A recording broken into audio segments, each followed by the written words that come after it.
Pemkot Makassar terus berupaya menekan angka stunting.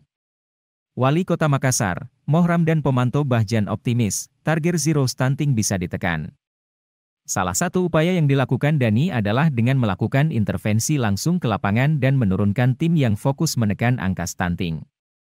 Salah satunya mengukuhkan Bapak Bunda Asuh Anak Stunting, BAAS, yang merupakan program Dinas Pengendalian Penduduk dan Keluarga Berencana, PPKB, Makassar. Pengukuhan BAAS Kota Makassar secara simbolis dilakukan pada puncak peringatan Hari Keluarga Nasional ke-30 yang berlangsung di Anjungan Toraja Mandar, Senin, 4 September. Pembentukan BAAS merupakan upaya pemerintah kota mempercepat penurunan angka stunting. Saya percaya mereka bisa menjalankan amanah ini dengan baik, kata Dani Pomanto.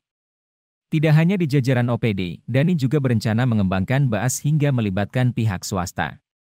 Saya akan bagi habis dengan Pemkot Makassar, kalau 18% atau sekitar 3.000 jiwa sedangkan kita punya pegawai 22.000 orang, ujarnya. Kata Dani Pomanto, peringatan Hari Keluarga Nasional ke-30 menjadi momentum perkuatan menuju zero stunting.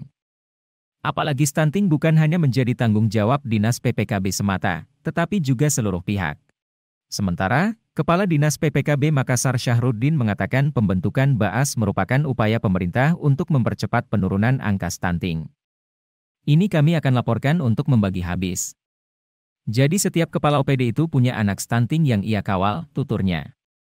Dengan adanya BAAS Kota Makassar, Syahruddin berharap angka stunting yang saat ini 3,7% bisa menuju zero di 2024 mendatang.